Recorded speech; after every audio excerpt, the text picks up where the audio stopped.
Au cours des 72 dernières heures, deux événements majeurs ont illustré à la fois leur engagement indéfectible et les défis sécuritaires auxquels elles sont confrontées.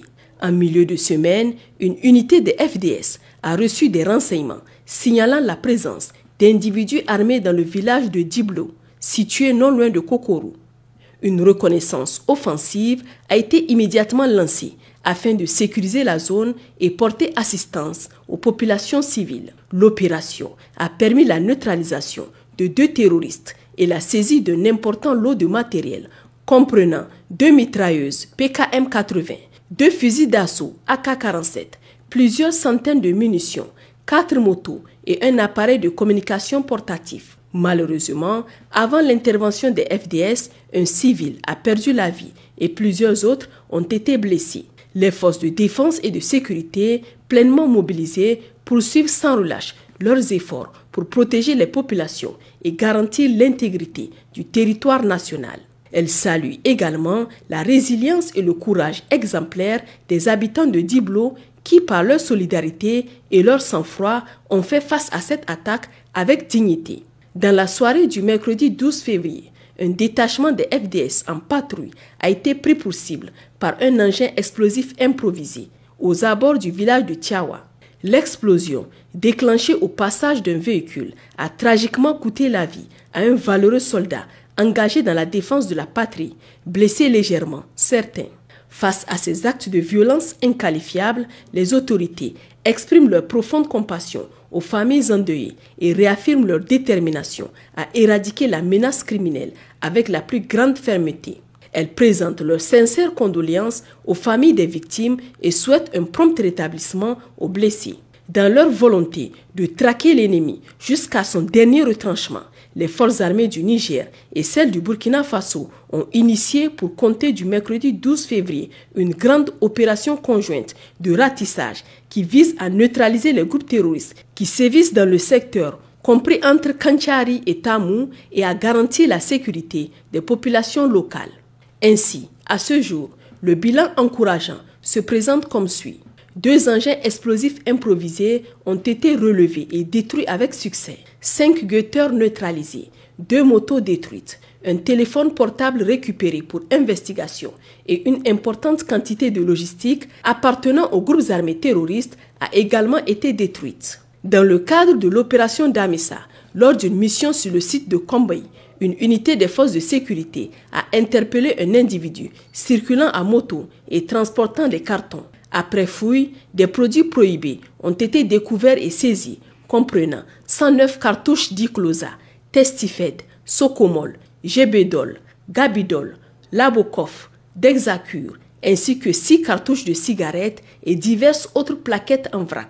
Le contrevenant ainsi que l'ensemble du matériel saisi ont été remis aux services compétents pour enquête. En parallèle, sur la base de renseignements, la patrouille mixte frontalière a interpellé un individu connu pour ses liens étroits avec des bandits armés opérant dans la commune rurale de Dogonkiria et identifié pour association de malfaiteurs en relation avec une entreprise terroriste. Ce dernier circulait à moto et détenait 2 téléphones portables au moment de son arrestation.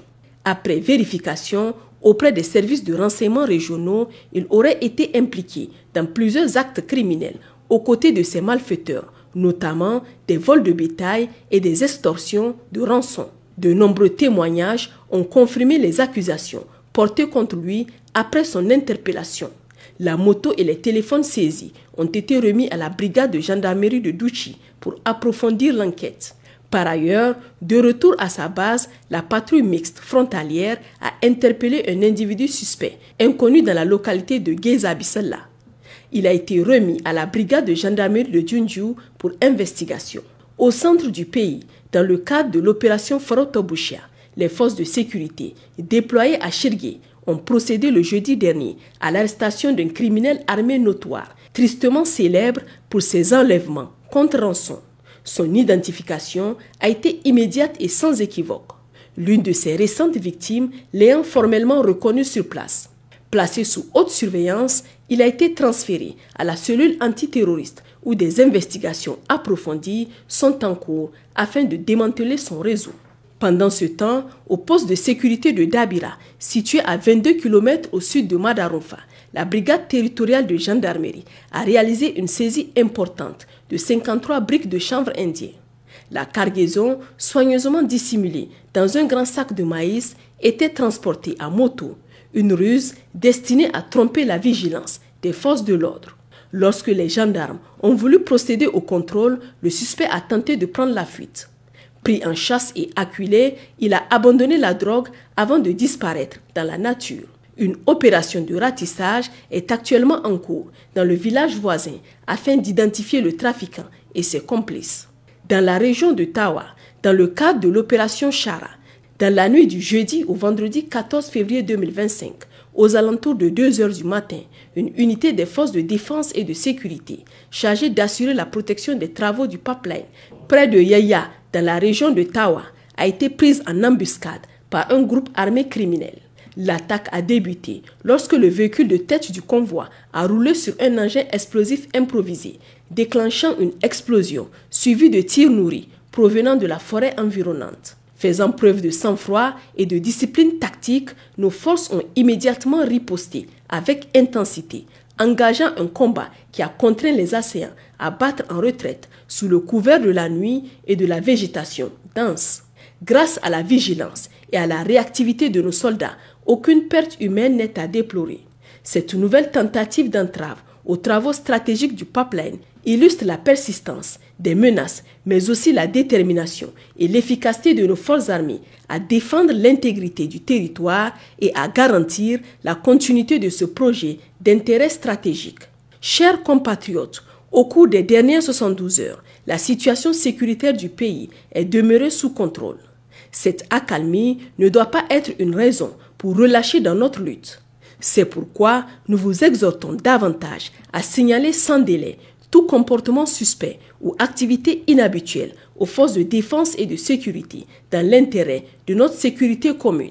Restons vigilants, solidaires et fermes dans notre quête d'un avenir meilleur pour notre chère nation. Les numéros d'urgence, les numéros d'appel d'urgence sont à votre disposition 24 heures sur 24 pour toutes fins utiles. Pour les forces armées nigériennes, le 40-40. Pour la gendarmerie nationale, le 40-00. Pour la garde nationale du Niger, le 280. Pour la police nationale, le 83-83. Vive le Niger, libre et souverain. Vive les forces de défense et de sécurité. Vive les citoyens résilients et engagés.